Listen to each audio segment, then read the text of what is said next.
దాన్ని ప్రూవ్ చేసుకోవాలండి. అదే లైక్ ఇప్పుడు తనుజ ఒక లెవెల్లో ఉంది బయట మనకి.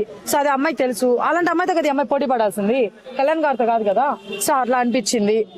సో నెక్స్ట్ వన్ గారు కూడా లైక్ వాళ్ళ అమ్మాయికి మాట ఇచ్చారు, అంటే ఈసారైనా అవునానా అని చెప్పి వాళ్ళ అమ్మాయి అడిగితే ఓకే అమ్మా ప్రయత్నిస్తా అని చెప్పారు. బట్ ఓడిపోయారు కదా ఇలా. బట్ ఎఫర్ట్ మాత్రం బాగా. Yeah efforts very good. 100కి 200% ఎఫర్ట్స్ పెట్టారండి. మంచిగా పాపం చాలా ప్లే చేశారు గేమ్. తనుజ గారు అయితే ఓడిపోయారు. తనుజ గారు ప్రేరణ గారు గేమ్ ఆడారండి. సో వీళ్ళిద్దరు తనుజ గారు అడిగారు ప్రేరణ ఆడదానని చెప్పేసి మన ప్రోమోలు చూపించారు. మరి లైవ్ లో మాత్రం గేమ్ చూసాను తప్ప ఎవరు అడిగారు లైవ్ లో చూడలేదు అనమాట. బట్ ఓడిపోయారు. యా ఎవరు అడిగారు అనేది నాకు తెలియదు. మామూలుగా అయితే ప్రోమోలు అలా చూపించారు. బట్ నేను ఏమంటానంటే వీళ్ళిద్దరు మాత్రం టఫ్ ఫైట్.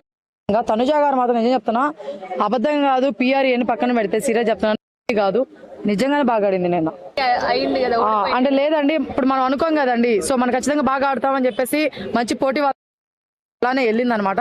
బట్ ఓడిపోవడం అనేది జరిగింది, దానికి మనం ఏం చేయలేము. సో విజయాలు అపవిజయాలు అనేది ఏమంటారు సహజం. ఒకవేళ అంటే తనుజ ప్రేరణ ఎంచుకుంది, ఇఫ్ నాట్ తనుజ కాకపోతే ఇంకెవరిని పిక్ చేసుకునే వాళ్ళు అంటారు. ఐ డోంట్ నో అండి, ఆమె విషయం అని చెప్పలేము. ఇప్పుడు ఇంట్లో ఉన్న వాళ్ళైనా సరే ఎవరు ఎంచుకుంటారో చెప్పొచ్చు కానీ చెప్పలేము. బట్ వీళ్ళిద్దరు మంచిగా ఎంచుకున్నారండి. ప్రేరణ తనుజ మాత్రం చాలా ఫెయిర్ అనిపించింది తీసుకునే విషయంలో గేమ్. అది పోటీగా ఎవరు చూడాలని ఇంట్రెస్ట్ వచ్చింది. మిగతా ముందర ఇద్దరు మాత్రం అంత అనిపించలేదు. సో అట్లాగా ఇప్పుడు సోషల్ మీడియాలో కళ్యాణ్ ఎక్కువ సపోర్ట్ పెరిగిపోయింది. ఇప్పుడు ఆయనే వస్తాడేమో అన్న థాట్ లో ఉన్నారు అందరూ. అవునండి, ఆయన గ్రాఫ్ వెళ్ళిపోయింది అనమాట. వాళ్ళ ఫ్యామిలీ వీక్ తర్వాత అయితే అసలు వేరే లెవెల్ వెళ్ళిపోయింది. ఇంకా అసలు అందుకోలేనంత సిచ్యువేషన్ లో ఉంది.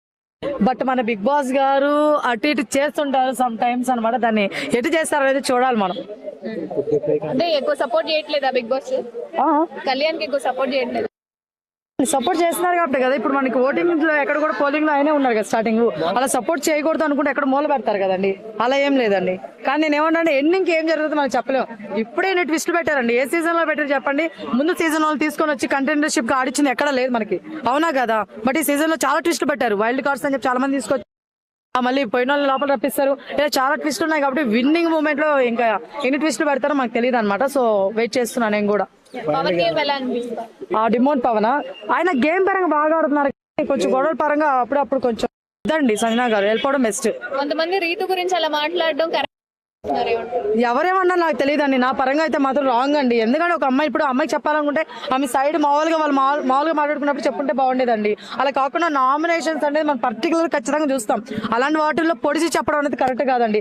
గేమ్ గురించి మాట్లాడేటప్పుడు గేమ్ గురించే చెప్పాలి తప్ప పర్సనల్ గా చెప్పకూడదండి. ఆమె కూర్చొని మాట్లాడుకుంటుంది, నిలబడుకొని మాట్లాడుతుంది, రాత్రి పగలు మాట్లాడుతుంది. అది ఆమె ఇష్టం కదా. అంత వేరేగా అయితే ఏమీ లేదు కదా. వాళ్ళిద్దరు మంచిగా మాట్లాడుకుంటున్నారు. దాని తప్పుగా మీరు పోర్ట్రేట్ చేయడం నచ్చలేదు. దట్టు మన వాళ్ళందరూ ఇమ్మాయిల్ కానీ సుమన్ శెట్టి గారు అందరూ వచ్చి సారీ చెప్పండి, మీ తప్పు ఉందన్న కూడా ఆయన చెప్పను అని మాట్లాడుతుంది.